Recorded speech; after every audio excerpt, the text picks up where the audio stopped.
Let's go! It's everything he does in his life. Going to class, being on time, framing the ball, catching the ball. Aaron Anderson. This will be the deepest film study on LSU's number one target heading into 2025.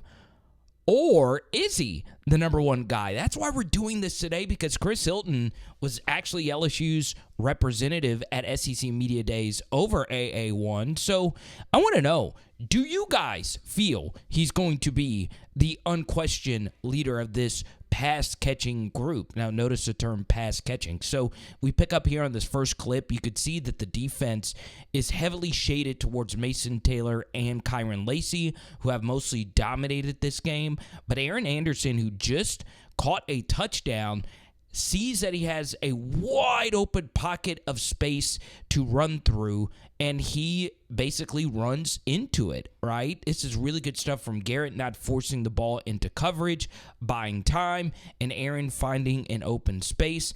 A little jump up into the air to catch this, and he is off to the races. The thing I really liked about Aaron's game last year is he was really big in big moments. So fourth quarter grab, then he should have scored the game winner right here. Obviously, this probably spooked Garrett some, that he decided to look at the sideline, and Garrett just waited, and, well, ugh.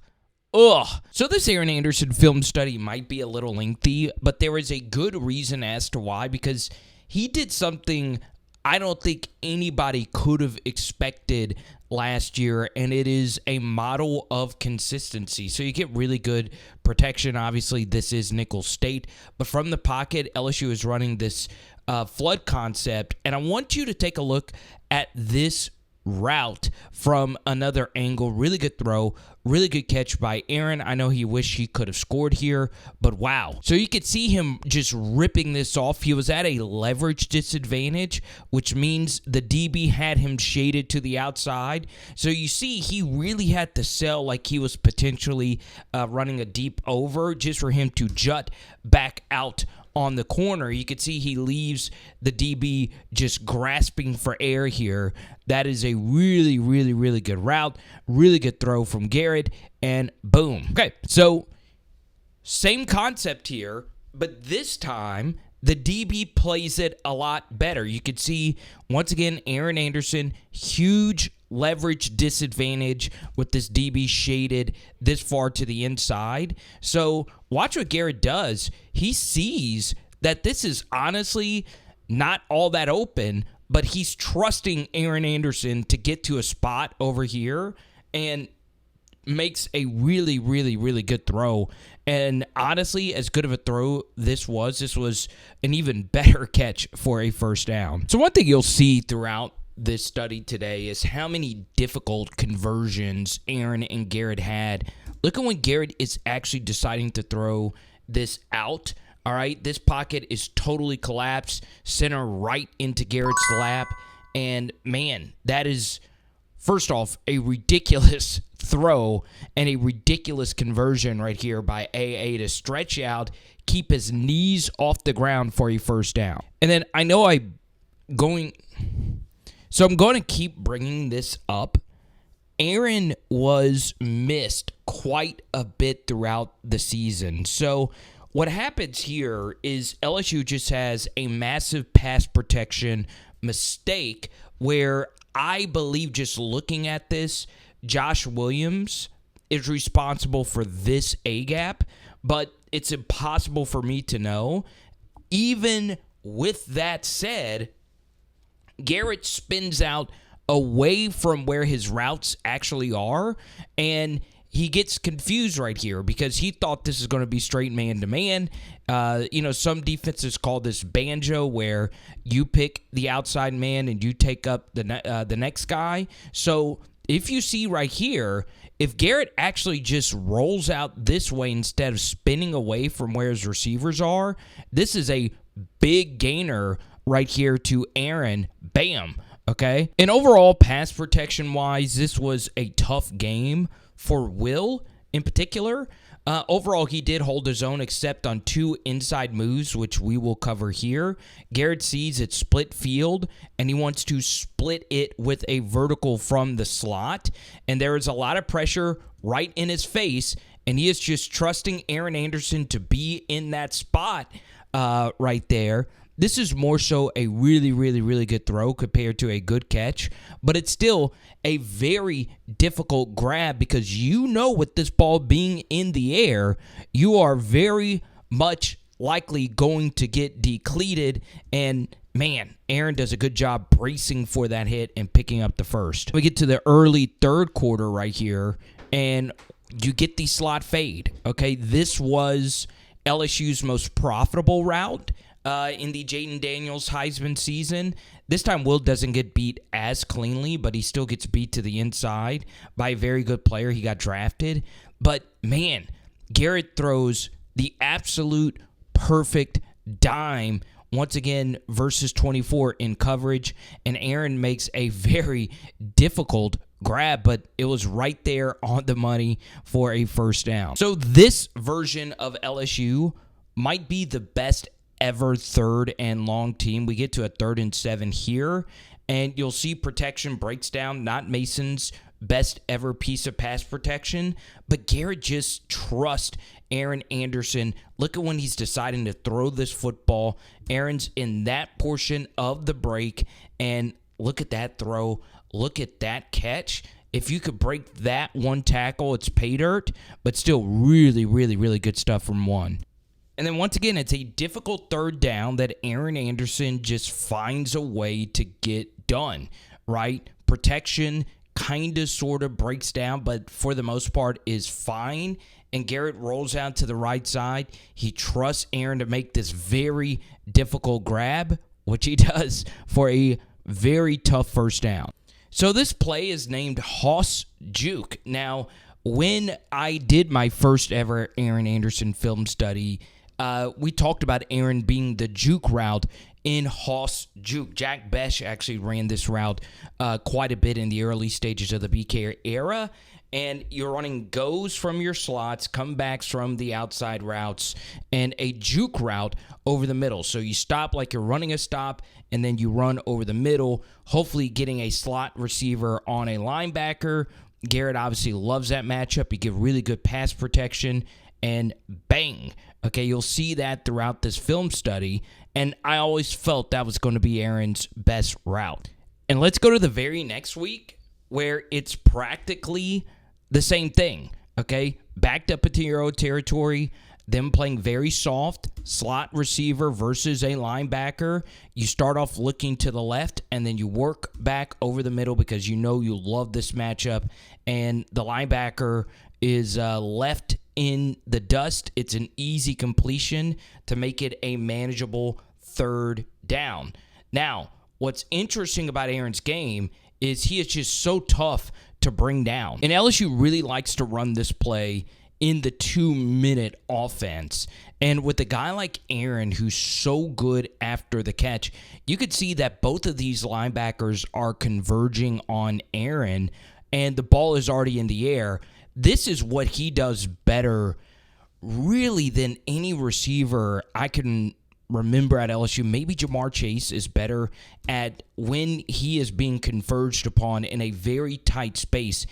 He is somehow, some way, always able to get out of it. Like, it's ridiculous. Obviously, Malik was really good at these types of things as well. Man, that should have just been a 5-yard gain, and now it's 15. And then you'll see it again here, right? This is the South Carolina play that you saw a little bit earlier.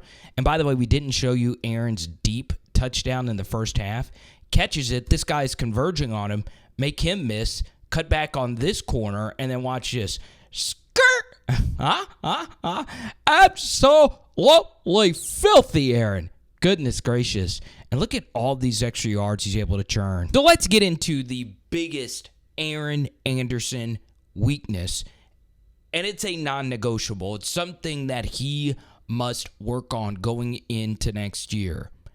So, on this play, the protection is really good. You're down by 10. Garrett Nussmeier over the intermediate middle. Arguably one of the best you'll ever see. And Aaron Anderson drops that. So in Aaron's defense, a few plays later on that same drive, they ran a very similar pattern, and Aaron was able to catch it. He also had a deep post that was a huge explosive.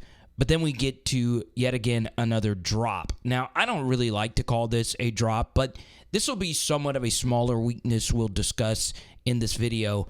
You would like to see him come down with more of these spectacular contested grabs. And that comes with the territory being a smaller guy and Garrett not being afraid to throw those higher balls because he knows you're athletic enough to make those plays. But you'll see a few more tougher grabs that you would like Aaron to bring down. But, man, he was just so freaking money for Garrett in big spots, once again, over the deep and intermediate middle. And obviously, we've broken this play down ad nauseum.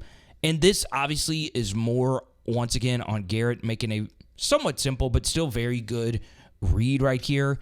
You could just see, I understand that Garrett should be getting the credit for making these anticipation throws.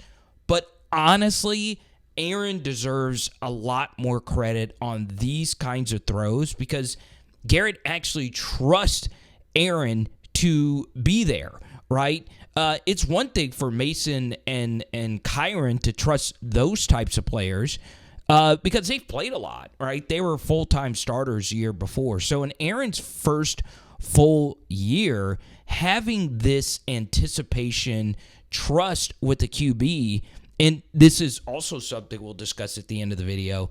Garrett and Aaron had some growing pains playing together, even in some garbage time reps. The fact that this chemistry hit so well was nothing short of incredible. This is why it's important to actually go watch the games, because this was Aaron's third lowest receiving yardage game, but there's just not many wide receivers in the country you want running this whip route more than Aaron. And obviously, once again, it's the chemistry. The protection here gets a little frisky. Garrett Dellinger leans and misses his block. Josh Williams, who was very inconsistent as a pass protector, misses his block. And look at when Garrett is actually deciding to throw this whip. All right, look at now, okay? Look at where Aaron is during this portion of the route. Garrett trusts him. This is why LSU was the best third and long team in the SEC last year. And Aaron is athletic enough to keep his feet and make a play after the catch. And you saw that yak stat a minute ago. Look at him making a guy miss, right? He is really good after contact. Third and medium, once again, early in the game. So the game is still in the balance. And look at what Aaron Anderson does. This time, it's press man on the line of scrimmage, and it still doesn't matter. Garrett gets the man coverage indicator with the motion. He knows he likes Aaron Anderson in man coverage. This time, the protection is better. And honestly, Garrett didn't need to bail right here. He actually puts Caden Durham in a semi-difficult spot, but he bails backwards because he trusts Aaron cutting back in this direction. He's actually just giving Aaron more time to get back over here. There's going to be a little bit more danger in doing these, and Garrett doesn't do this often, but if your left tackle isn't as good as Will Campbell, you could run the risk of actually running into a pressure from the backside. But Garrett just gives all that ground because he just trusts Aaron to get open on this route. And Aaron is going to be mad he couldn't make that defender miss. And this was Aaron's final catch of the game, with a corner playing way off of him, sitting at the sticks. This time the protection is indeed really good. But look at this catch right here by Aaron. Bang!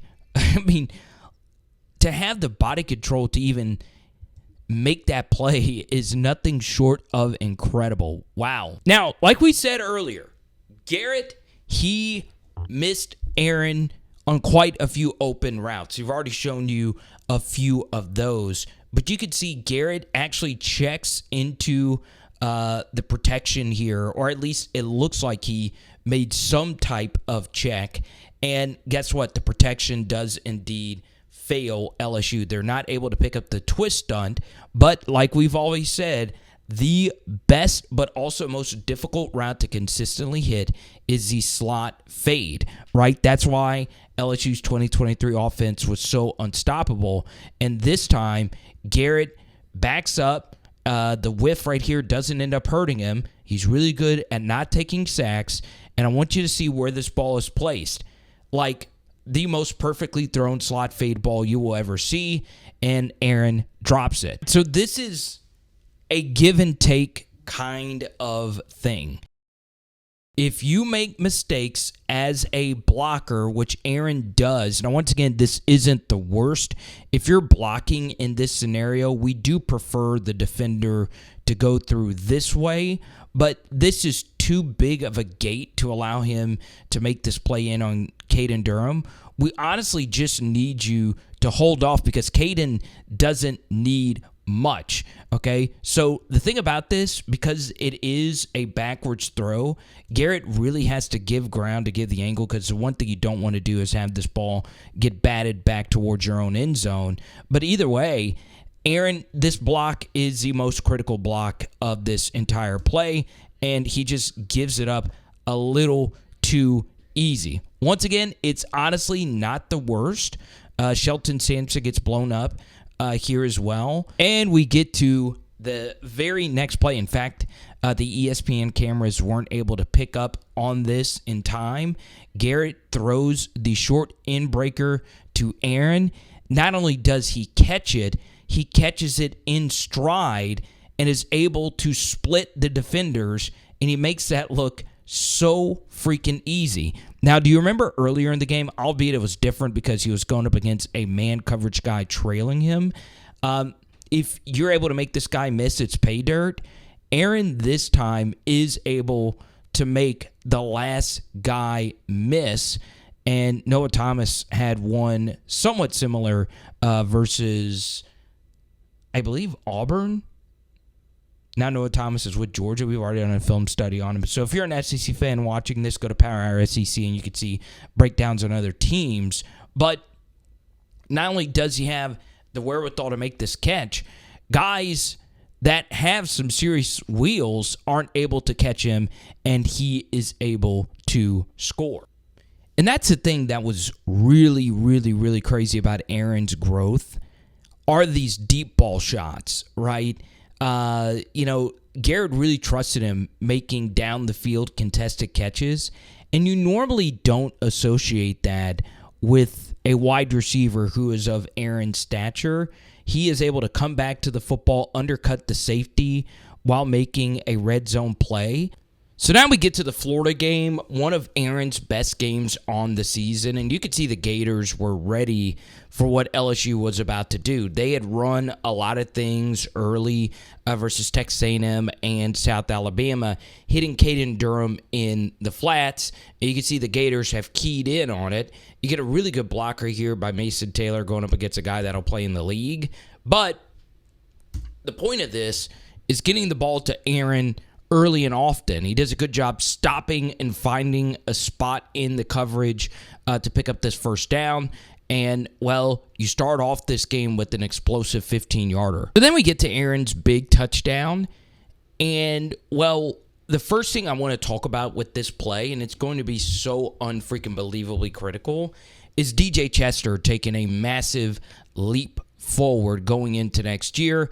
Obviously, you could see LSU is facing a very exotic twist front where you have two guys going to the inside and you have one guy looping around, and Chester decides to stick with this player, okay? Now, this honestly was made by Paul Mabenga, a guy who might start, played a lot last year, obviously, with Garrett Dellinger going out. He stepped in.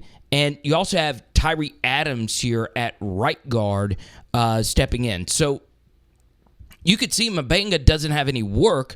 He fins off his assignment and then picks up the looper, okay? That is really good stuff. Now, let's focus in on the route here. And you could see that Aaron is kind of sort of doubled, right? There's a safety capping him right here. And then you have this overhang nickel type of player. And you could see that judging by where we are right here, it looks as if Florida has this covered, but Aaron decides to get creative. So he stops and forces his DB to stop his own momentum. I don't know if this was supposed to be a dig or if this was a post all the way. Really, only Aaron and Garrett and the team can answer that. So Aaron decides to hit the foot on the gas and just run to open green grass. Kind of, sort of like the USC play where you want to run to open space. Garrett sees it, and then we get to the actual throw right here. Obviously, Paul Mabenga's given up some ground here, but at least he picked up the assignment. Garrett pumped at first and then finally decided to release it. And the thing that's very interesting about Aaron, what a lot of the great LSU receivers have, is how quickly they get in and out of stops, breaks, and back to top speed. Because you could see they're kind of sort of even, but then they're not, right? Garrett throws an absolutely beautiful ball, but notice how Aaron is just consistently separating from that defender and making a nice touchdown grab. So the sign of a good player is constantly thriving in very brutal environments. So I want you just to go back and rewatch this video when we're done. Count how many third and longs Garrett and Aaron was able to accomplish, right? 3rd and 8. Protection breaks down. This is the SEC's best defensive tackle going up against a backup to the backup guard, all right? You probably know how that's going to go on 3rd and 8 with a quarterback who doesn't like to run, so you have so much more freedom as a pass rusher. But guess what? It's okay if you don't like to run if you're actually a quarterback who can get out of difficult situations. So you could see that Garrett started off looking at Kyron at the bottom of the screen. He sees that there's a lot of pressure, so he knows on this whip, right, the Arkansas route that you saw earlier, that he could trust Aaron getting into space versus man coverage. Let me just give him some ground and allow Aaron to get over there. So Garrett runs backwards and finds a way to get this football to Aaron into space for a very difficult first down. That is really elite wide receiver play and even better quarterbacking. And once again, I just want to show a few of these reps because Aaron's year probably should have been a little bit bigger than it actually was, to no fault of his own. Garrett missed him on a deep out a few plays earlier, just skipped it. And you'll see right here, Josh Williams just gets absolutely mauled. There's really nothing Garrett could do about this. Yes, in theory, you could say, hey, throw the football right now. All right.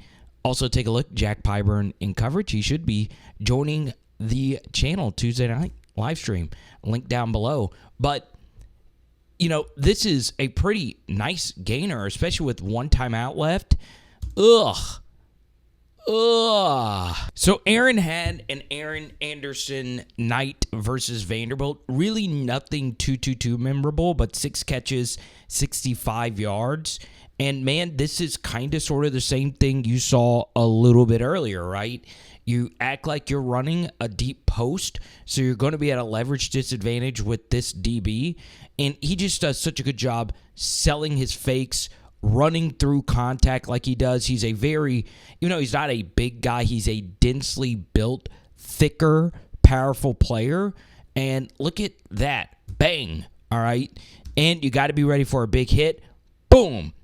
Takes it and almost is able to keep his feet afterwards, which is absolutely insane. Now, one big talking point for Cortez Hankton and this staff in the offseason, and even though this isn't a Hankton player because it's a tight end who actually misses his block, the perimeter blocking for LSU needs to be better, right? Overall, on the perimeter, Mason Taylor had a fine year where Kamarion Pipton didn't have as great of a year blocking on the perimeter.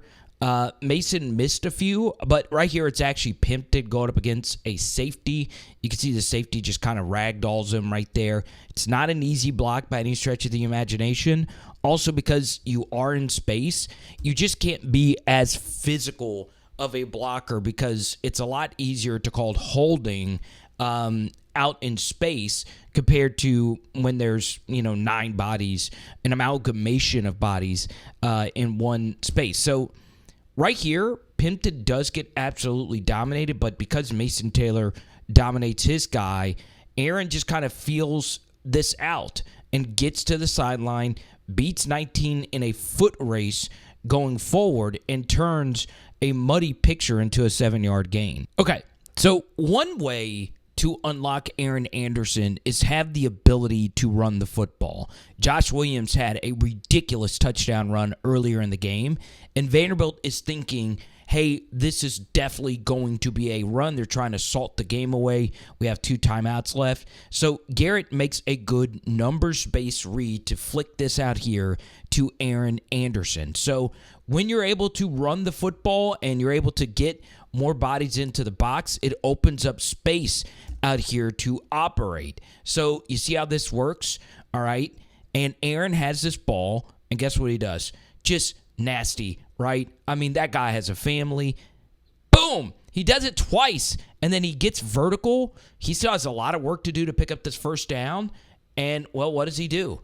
He runs right through it, okay? Now, I will say, if I'm Vanderbilt, this is the lousiest effort I've ever seen from a corner with the game on the line. Makes a weird business decision to let him get a first down. Therapy.com. Let's go. We skip forward to the Baylor game because versus Oklahoma, he only had 1 catch for 6 yards. But there's something more about that game we will talk about here in just a moment.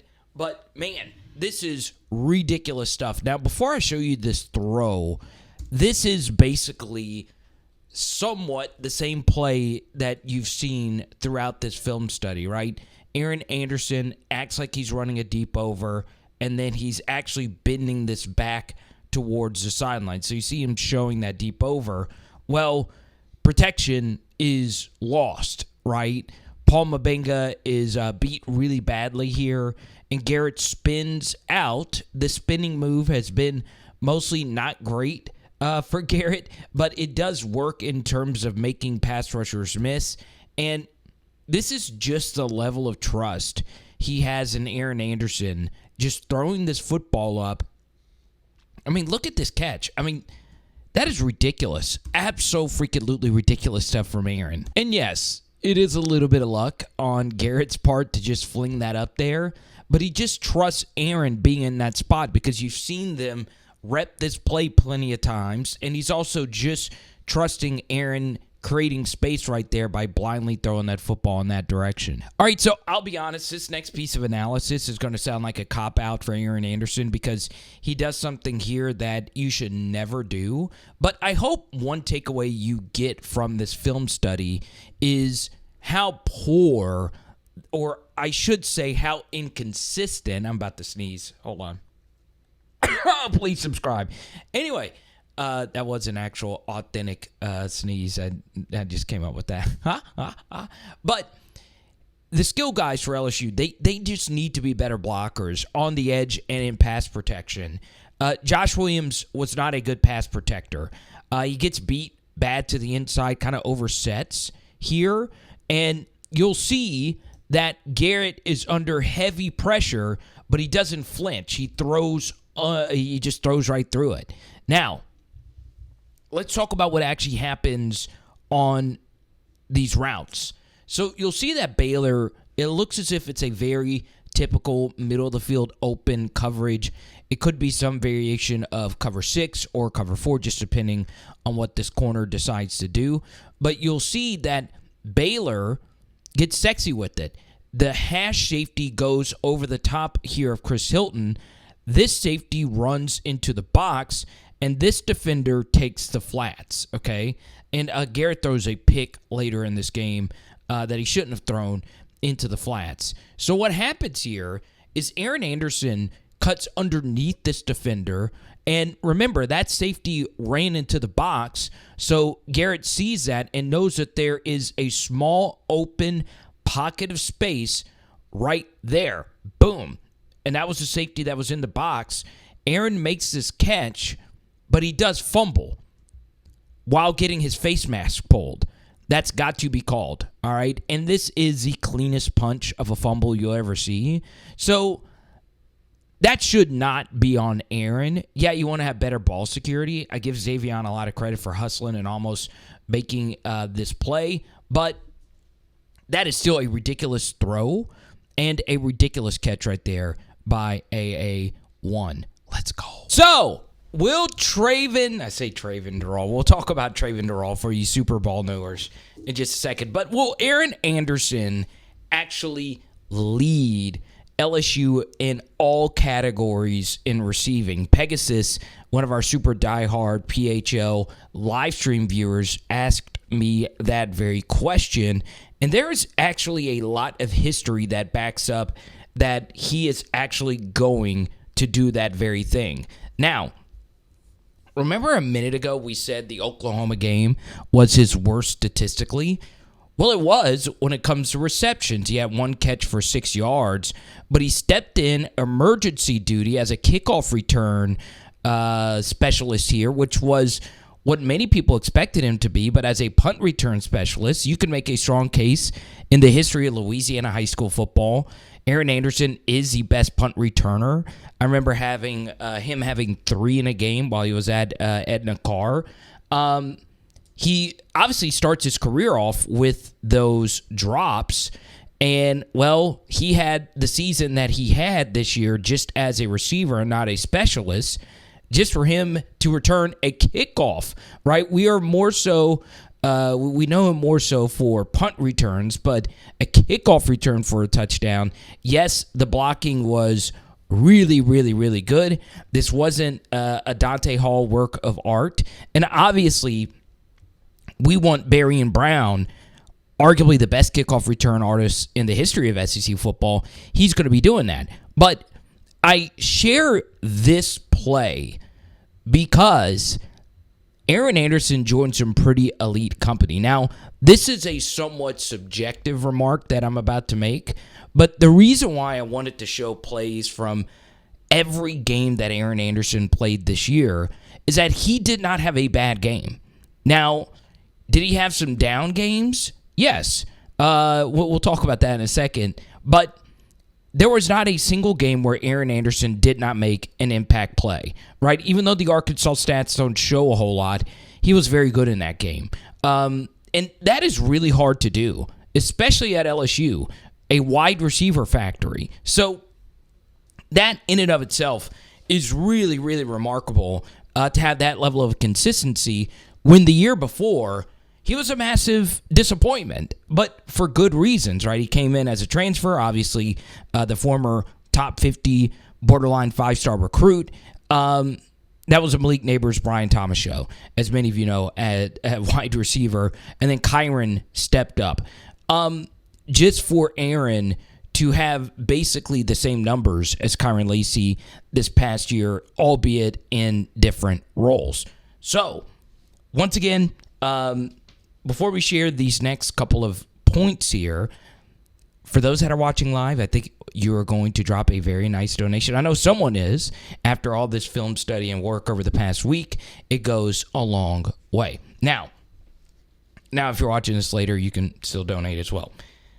Let's go through the major, and I mean major, Aaron Anderson positives. So when you dive deeper into the numbers per PFF, he was elite when it comes to first downs, right? There's been a lot of advanced fantasy analysis at the NFL level that first downs are more predictive of elite wide receiver success.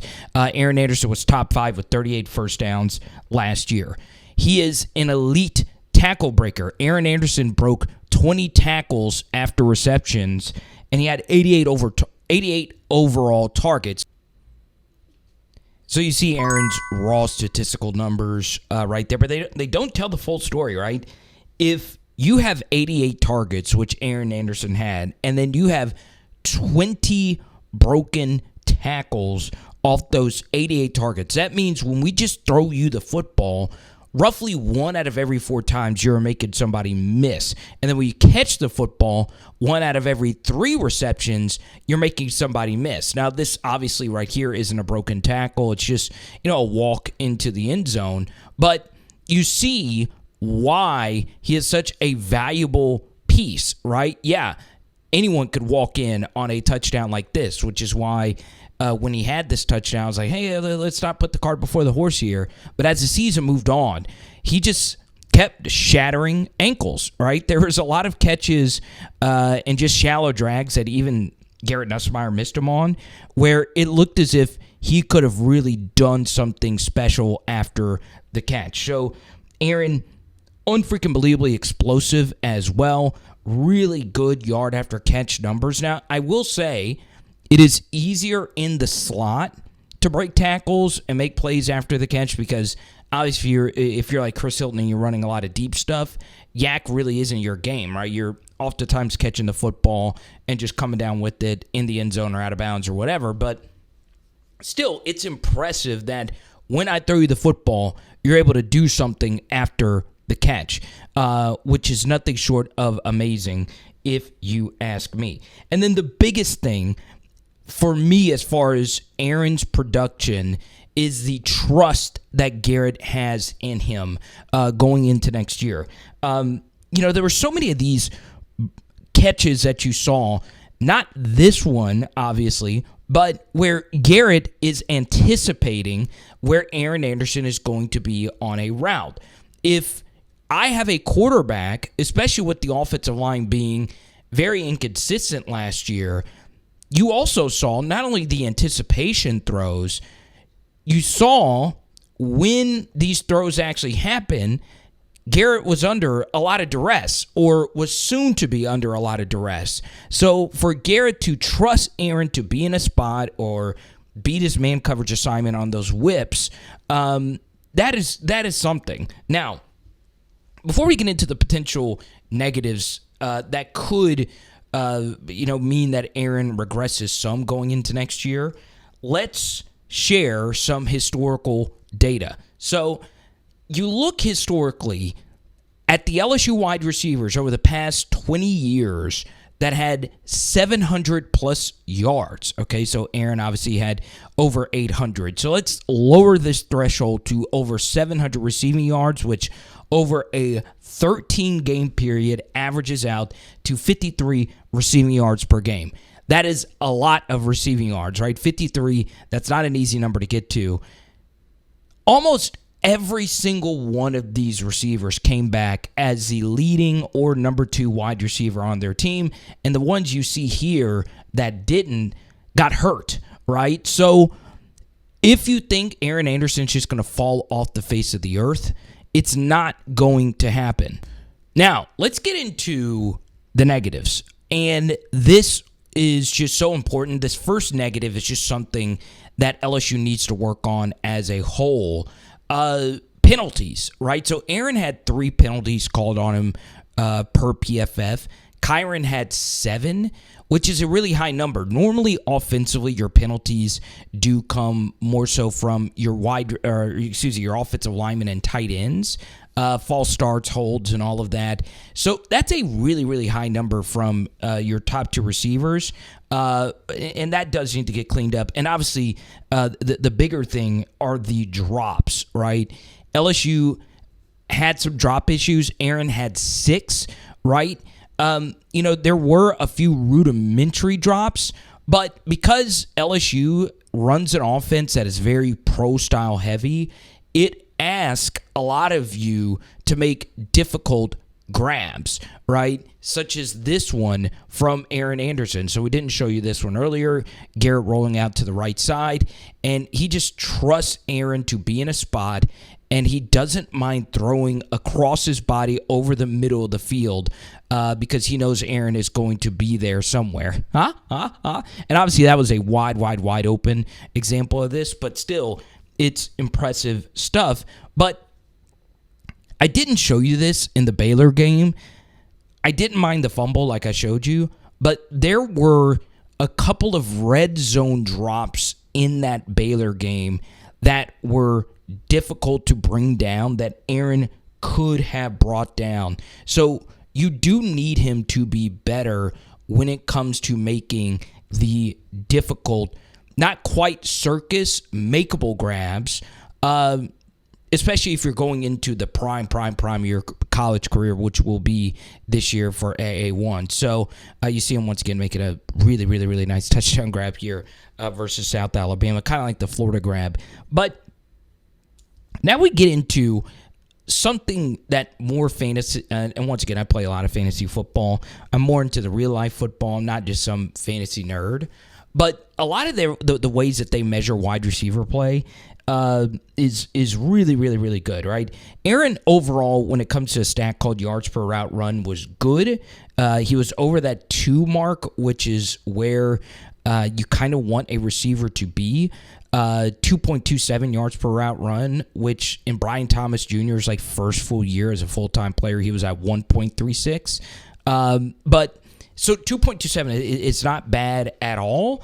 But, it could be better, right? Can he get up to that elite tier mark? But 2.27 is fine. Where it gets interesting, though, is something called a nut run out, right? So I know it's just like a multiple pause type of scenario, and this is more of a subjective thing, but you hear a lot of fantasy analysts say what was the nut run out, which if you're a poker player, a nut run out means you hit the absolute best outcome your hand could hit. So if you have 9, 10 of hearts, the flop comes 6, 7, 8 of hearts, you're not going to lose, right? So Aaron Anderson last year, as a wide receiver, had almost every last thing go in his favor for him to have this really, really, really good breakout. Now, this is all stuff that's out of his control, right? He still had to go out there and do it. He still had to go out there and do the amazing things that he was able to do. But the first thing is his raw numbers look so much better than that of, let's say, like a guy like Barian Brown. But Barian Brown played in an offense that had 150-ish less pass attempts, right? So we talked about this in the live stream this past Sunday. LSU had 34-plus pass attempts in every single game. That is a ridiculously high mark. So obviously, if you throw the football a whole hell of a lot like LSU did, well, guess what? There's just going to be more receptions to go around. And who was the beneficiary of that? Well, it's Aaron Anderson, right? Especially when LSU had their issues hitting the deep ball down the sideline. Garrett was not really that great at deep ball receptions, but Garrett is really, really, really elite at intermediate stuff. So if you're not good at throwing the deep sideline balls, but you're really good at throwing the intermediate middle, guess what? Number one is going to be getting a lot of those targets. LSU couldn't run the football. So if you think LSU's rushing attack is going to be slightly better, well, guess what?